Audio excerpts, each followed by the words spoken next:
Okay, ready to go. Okay, ladies and gentlemen, we are back here at Bowling on a Green with our championship match. And our championship match features Jim Macri against Louis Gordio Jr.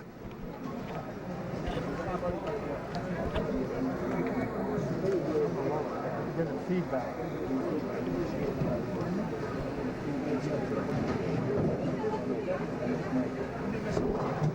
Donnie, they're just readjusting the camera right now, and they're going to put their names into the computer, and we should be starting very shortly.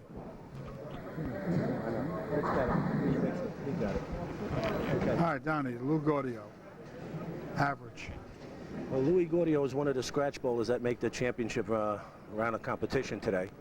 But starting on lane number 17 is Jimmy Macri. Now, Jimmy Macri's into the finals for the second time in a 23-year history.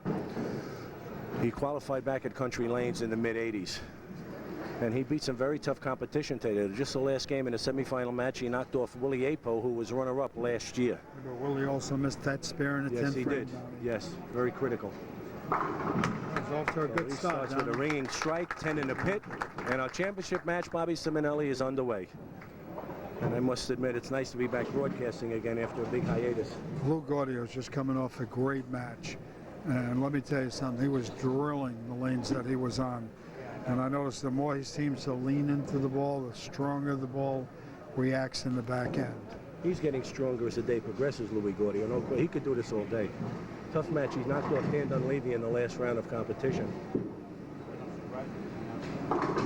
You know, Donnie, as many matches as we've seen in the last 20 years, we've always seemed to have that handicap bowler involved in our final match, and that just makes it really great. Yes, and today is no exception to that rule because Jim Macri will be receiving 3 pins from Louis Gordio Jr. And Louis starts with a wide open 6-7-10 split.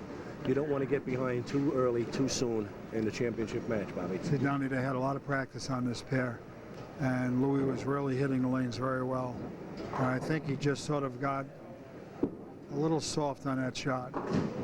Whereas in the previous match, he was really attacking the pins. And you'll look for that later on in this match. Louis is going to get stronger and stronger as the match goes on. No question. He has a history of doing that. Louis is the type of guy that plays the lane, does not play his opponent. And that's what makes him very, very tough. He also defeated Jimmy Oliveri early on in today's competition, too. Another scratch bowler, another quality bowler. That's the kind of match you really like to see in a championship round. Louis standing around board 26. He's looking down the lane, sliding more towards the center lane, getting the ball out past on the other side of 10. Ringing 10 pin. Ball came back, and he just left up that 10-pin wrap, as we call it. There's all kinds of explanations why you leave up a 10-pin. Some bowlers say the ball just doesn't finish. Some bowlers will say the ball just hits a little too hard and sends the 6 around the 10.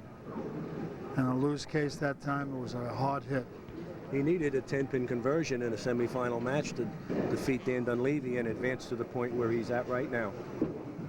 And again, he's going to convert this 10-pin because Louis is not the type of bowler that's going to defeat himself. And in his career, I guess he's seen a lot of 10-pins, Donnie. Needless to say.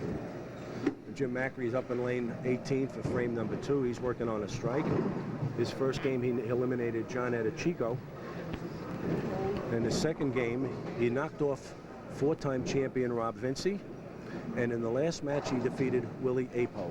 Now he's bowling for the title. In that match with Willie, Donnie, he delivered one ball where he really came out of thumb late, and he carried the strike. Gave it right back to Louis Gordio. That time he came a little around the ball too early, forcing the ball up into the head pin, leaving up 4-7-10. The only way he can convert this now, Donnie, he's got to slide that 4 over into the 10. Now, Bobby, you're going for 2 pins. It's early in the match. Well, he's on a strike, Donnie. Yeah. I would cover the 2, but lightly on the 4. Yep. All right, he'll take the 2 pins. That'll give him 28 through 2, plus his 3 pins gives him 31. Now, ironically, Donnie, both bowlers had splits.